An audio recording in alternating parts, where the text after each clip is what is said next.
السلام علیکم ورحمۃ اللہ وبرکاتہ۔ علم الصرف والنحو کے موضوع میں ہم نے پچھلے لیکچر میں سوال نمبر 83 تک پڑھا تھا۔ آج ہم شروع کریں گے سوال نمبر 84 سے۔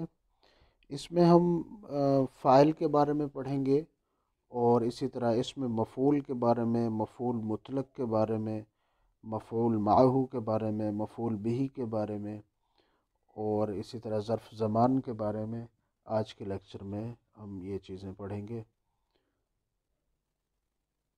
اختر مما یلی مثالا للفاعل،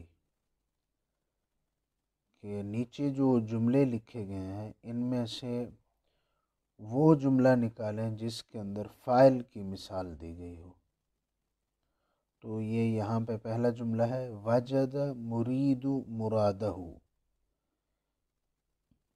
کہ ارادہ کرنے والے نے اپنی مراد کو پا لیا۔ اب یہاں پہ فاعل کون سا ہے؟ یہ مرید جو ہے یہ فاعل بن رہا ہے، لیکن یہاں پہ ایک سوال پیدا ہوتا ہے کہ ہم نے پچھلے لیکچرز میں پڑھا تھا کہ فاعل جو ہوتا ہے وہ اسی وزن پر ہوتا ہے، جیسے کاتب، شارب، غارب، فاعل۔ تو یہ تو مرید ہے لفظ، یہ فاعل کے وزن پر تو نہیں آ رہا۔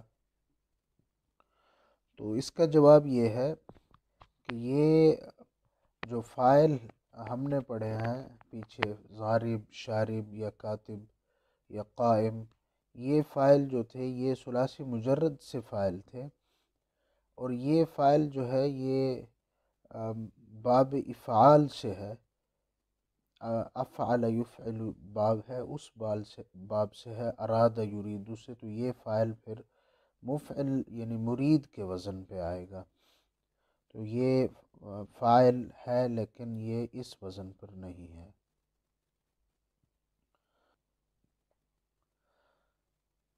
اس کے بعد ہے اسم مسوغ من مصدر الفعل المبنی للمجهول للدلالة على ما وقع عليه الفعل يسمى اسم المفعول۔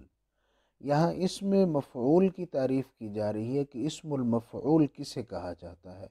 ویسے مفعول کا مطلب ہے جس چیز پر کام کیا جائے، یعنی ایک شخص فاعل، کام کرنے والا، فعل، کام، مفعول جس پر کام کیا جا رہا ہے۔ تو یہاں پہ اس کی تعریف ہے کہ اسم مسوغ، ایسا اسم جس کا صیغہ من مصدر الفعل المبنی، فعل مبنی جو مجہول ہے اس کے مصدر سے اس کا صیغہ بنایا جائے، للدلالتی، اس بات کے اوپر دلالت کرنے کے لیے کہ علی ما وقع علیہ الفعل، کہ جو فعل اس کے اوپر وقوع پذیر ہوا ہے اس کو ثابت کرنے کے لیے۔ مثال کے طور پہ یہاں پہ غارب جو ہے یہ مارنے والا ہے، اور ضرب جو ہے یہ فعل ہے۔ اب جسے مارا جا رہا ہے وہ مضروب ہوگا۔ اب یہاں پہ یہ بات لکھی گئی ہے کہ من مصدر الفعل المبنی، وہ جو مفعول اس میں مفعول ہوگا اسی مصدر میں سے ہوگا، اسی فعل کے مصدر میں سے ہوگا جو فعل وہاں پہ واقع ہو رہا ہے۔ اب وہ فعل کیا ہے؟ ضرب، مارنا۔ اب اس سے جب اس میں مفعول کو نکالیں گے تو وہ مضروب ہوگا۔ اب یہاں پہ ہے کہ الفعل المبنی للمجہول، تو یہ دراصل یہ نکلتا ہے مبنی مجہول فعل جو ہوتا ہے اس مصدر کا، وہ کیا ہے؟ وہ ہے ضربہ۔ ضربہ یعنی وہ ایک شخص مارا گیا۔ اب یا اس ایک شخص کو مارا گیا۔ اب یہ ضربہ جو ہے اسی فعل میں سے ہم نے جو مفعول نکالا تو وہ نکلا ہے مضروب۔ یہ اس مفعول کی تعریف ہو گئی۔ اس کے بعد ہے اسم المفعول قد یکون اسما ظاہرا، ضمیرا متصلا، ضمیرا منفصلا، کلھا صحیح۔ یہ بتایا جا رہا ہے کہ مفعول بھی جو ہوتا ہے اس کی یہ تین اقسام بتائی گئی ہیں کہ یہ کبھی کبھی اس میں ظاہر ہوتا ہے، جیسے ضرب زید، کہ زید نے مارا۔ آگے کسی بھی کوئی اور نام لے لیتے ہیں، رجلا، کہ زید نے اس آدمی کو مارا۔ اب رجل جو ہے یہاں پہ ظاہر ہو رہا ہے، اس میں ظاہر ہے اور وہ مفعول بھی ہے۔ اب آگے ہے کہ ضمیراً متصلاً، کبھی کبھی یہ مفعول بھی جو ہوتا ہے یہ ضمیر ہوتا ہے اور متصل ہوتا ہے اپنے فعل کے ساتھ، جیسے ضربہ۔ اب یہ جو ہو ہے یہ ضربہ فعل ہو گیا، اس ایک شخص نے مارا ہو اس ایک شخص کو، یا ضربہ اس ایک شخص نے اس ایک عورت کو مارا، تو یہ ضمیر متصل جو ہوگا فعل کے ساتھ یہ اس کا مفعول بھی ہو جائے گا۔ آگے تیسری قسم ہے ضمیراً منفصلاً، کبھی کبھی مفعول بھی جو ہوتا ہے یہ ضمیر منفصل بھی ہوتا ہے، متصل نہیں ہوتا، یہ ضمیر ہوتا ہے لیکن اپنے اس سے فعل سے جدا ہوتا ہے، منفصل ہوتا ہے۔ تو یہ تین مثالیں ہوں گی اس کی مفعول بھی کی۔ اس کے بعد ہے یتقدم الفعل مفعول به على فعله اذا كان ضمیرا منفصلا، کہ مفعول بھی جو ہوتا ہے وہ بتایا جا رہا ہے کہ کبھی کبھی اپنے فعل سے پہلے آ جاتا ہے، مقدم ہو جاتا ہے۔ عام طور پہ تو یہ ہوتا ہے کہ فعل پہلے آتا ہے پھر اس کے آگے مفعول بھی آتا ہے، کہ اس شخص نے اس کو مارا۔ تو کبھی ایسا ہوتا ہے کہ مفعول جو ہے مقدم کرنا ہوتا ہے فعل کے اوپر، وہ بھی وجوبی طور پہ، یعنی ایسا کرنا واجب ہوتا ہے۔ تو یہ کب ہوتا ہے یہ بتایا جا رہا ہے کہ یہ تقدم المفعول به علی فعلہ، کہ فعل کے اوپر مفعول بھی متقدم ہوتا ہے یا یوں مقدم کیا جاتا ہے اذا کان ضمیرا منفصلا، جب ضمیر منفصل ہو۔ یہ ہم نے اوپر تیسری قسم پڑھی، اس کی میں نے مثال اس لیے نہیں دی یہاں نیچے کیونکہ آ رہا تھا یہ، تو یہ مثال اس کی ہے ایاک نعبد، قرآن مجید میں سورۃ فاتحہ میں ہے ایاک، پھر آگے ہے نعبد۔ اب نعبد جو ہے یہ فعل ہے، ایاک یہ اسی نعبد کا مفعول ہے کہ ہم تیری ہی عبادت کرتے ہیں۔ تو عبادت کرنے والے ہم ہو گئے، عبادت فعل ہو گئی، اور جس کی یہاں پہ یہ جو کا ضمیر آ رہی ہے یہ یہاں پہ مفعول بھی بن رہا ہے۔ تو یہ مفعول بھی جو تھا یہ جڑا ہوا نہیں تھا اپنے فعل کے ساتھ، یعنی اس سے متصل نہیں تھا، اس لیے اس کو مقدم کرنا لازمی ہے۔ اب ایاک پہلے آ گیا، اسی طرح کوئی اور جملہ بنا لیں کہ ایاک اضرب، کہ میں تجھے ماروں گا، تو یہ مطلب اس لیے پہلے آیا ہے کیونکہ ضمیر یہاں پہ منفصل تھی، اپنے فعل کے ساتھ متصل نہیں تھی۔ اگر فعل سے متصل کی جائے تو اضربو کا، میں تجھے ماروں گا، ایاک اضربو، اس کا مطلب یہی ہے کہ میں تجھے ماروں گا، لیکن ایسا نہیں ہو سکتا کہ اضربو ایاک آگے کا کو جو ہے نا وہ الگ کر دیا جائے، منفصل کر کے آگے لکھا جائے، ایسا نہیں ہوتا۔ اگر منفصل کیا جائے گا تو مفعول بھی مقدم ہوگا۔ اس کے بعد ہے مصدر منصوب من لفظ الفعل يذكر معه لتوكيده او لبيان نوعه او عدده يسمى المفعول المطلق، کہ ایسا مصدر جو فعل کے لفظ سے نکلتا ہے اور منصوب ہوتا ہے اور وہ کسی چیز کی تاکید کرنے کے لیے ذکر کیا جاتا ہے، یا اس کی کوئی قسم بیان کرنے کے لیے، یا اس کا عدد بیان کرنے کے لیے ذکر کیا جاتا ہے، تو اس کو کہتے ہیں المفعول المطلق۔ مفعول مطلق کی اس جملے میں تعریف کی گئی۔ مفعول مطلق کسے کہتے ہیں؟ مفعول مطلق ہوتا ہے کہ جو فعل ہم بول رہے ہیں، جو جملہ بول رہے ہوتے ہیں، اسی جملے کے مصدر میں سے ایک لفظ نکالا جاتا ہے جو تاکید کے لیے یا وضاحت کے لیے آگے لکھا جائے۔ جیسے مثال کے طور پہ کہ جلس الرجل جلسۃ القاری، کہ وہ آدمی ایسے بیٹھا جیسے قاری بیٹھتا ہے، یا ضربت ضربتن، میں نے مارا، کیا مارا، آگے پھر ضربتن کہ میں نے ایک ضرب ماری. تو یہ آگے جو پھر دوبارہ وہی جو فعل پیچھے بتایا جا رہا ہے کہ ضرب، تو اسی کو پھر آگے لگایا جاتا ہے، تو یہ مفعول مطلق ہوتا ہے کہ اسی فعل میں سے اس کا مصدر آگے لگا کر اس فعل کے اندر تاکید کی جاتی ہے، یا اس کی کوئی نوع یا عدد بیان کیا جاتا ہے، تو اس کو مفعول مطلق کہتے ہیں. اس کے بعد ہے اسم منصوب يدل على من وقع عليه فعل الفاعل يسمى المفعول به. یہاں مفعول به کی تعریف کی جا رہی ہے کہ مفعول به کسے کہتے ہیں.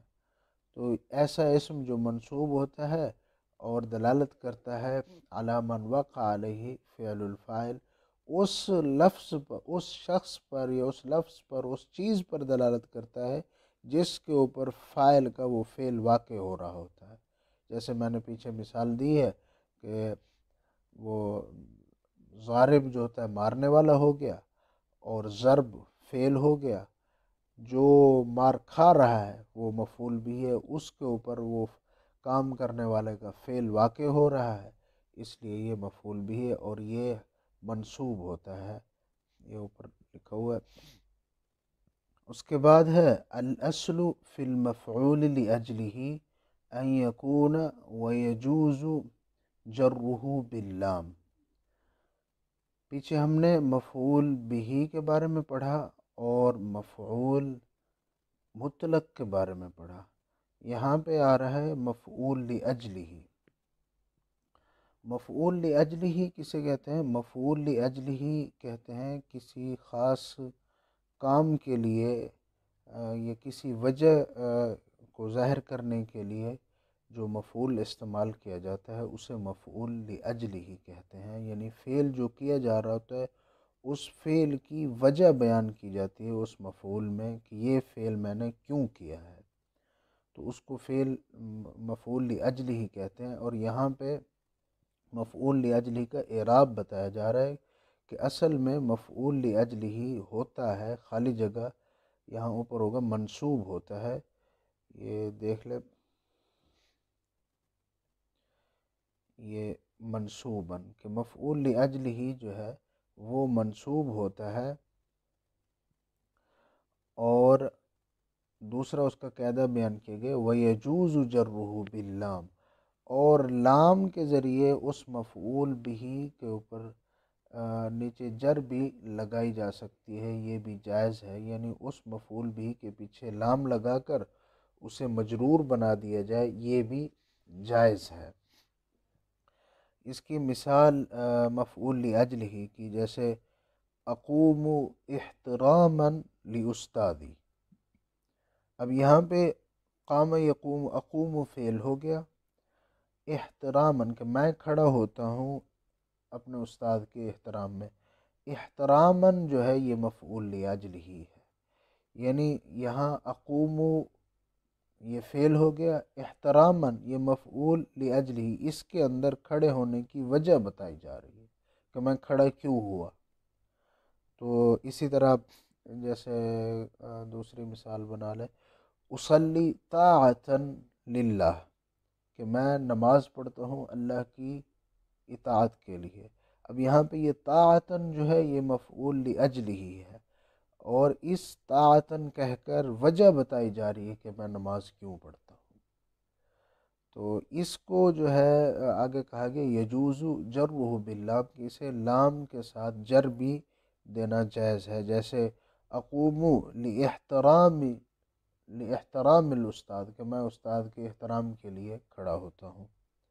اسی طرح اصلی لطاعت للہ کہ میں اللہ کی اطاعت کے لیے نماز پڑھتا ہوں. اس کے بعد ہے اسم منصوب یذکر بعد واو بمعنى مع للدلالة على ما فعل الفعل بمصاحبته يسمى المفعول معه. یہاں مفعول بھی، مفعول لاجلہ، مفعول مطلق کے بعد مفعول معہ کی تعریف کی جا رہی ہے کہ مفعول معہ کسے کہتے ہیں۔ یہ مفعول معہ ویسے اپنے نام کے ساتھ ہی ظاہر ہو رہا ہے، مفعول معہ کے ساتھ کسی چیز کو وہ ساتھ لگایا جاتا ہے، جیسے جو فعل ہوتا ہے وہ جو فعل وقوع پذیر ہو رہا ہوتا ہے تو اس فعل کے ساتھ اس کی کوئی خصوصیت ہوتی ہے یا اس کے ساتھ منسلک ہوتا ہے تو وہ مفعول بھی اس کے ساتھ لایا جاتا ہے۔ یہاں پہ اس کی پہلے تعریف پڑھ لیں کہ اسم ایسا اسم جو منصوب ہوتا ہے اور وہ ذکر کیا جاتا ہے واو کے بعد، اس مفعول بھی اور فعل کے درمیان واو کا اضافہ بھی ہوتا ہے بمعنی مع، اور وہ واو جو ہے مع کا معنی دیتا ہے، مع کا مطلب ساتھ، ساتھ کا معنی دیتا ہے، للدلالت علی ما فعل الفعل بمصاحبتہ، اس بات کی دلالت کرنے کے لیے وہ مع استعمال ہوتا ہے کہ یہ فعل کے ساتھ جڑا ہوا ہے، یہ جو پیچھے فعل ہے۔ اس کی مثال جیسے جاء الشتاء والبرد، تو اب یہ شتاء کہتے ہیں سردی کے موسم کو اور برد کہتے ہیں ٹھنڈک کو، کہ جاء الشتاء، شتاء یعنی سردی کا موسم آ گیا، والبرد مطلب مع البرد کہ ٹھنڈک کے ساتھ وہ آیا ہے۔ تو یہ واو جو ہو گیا اس شتاء اور اس کے برد کے درمیان جو واو ہے یہ مع کا معنی دے رہا ہے، اور یہ اس کے سردی کے آنے کے اندر اس کی مصاحبت اور تعلق پایا جاتا ہے، اس لیے یہاں پہ اس تعریف میں بھی انہوں نے یہ لکھا ہے کہ وہ جو فعل ہوتا ہے اس کے ساتھ وہ جڑا ہوتا ہے، تو سردی کے ساتھ جو سردیوں کا موسم جو ہے اس کے ساتھ سردی جڑی ہوئی ہے۔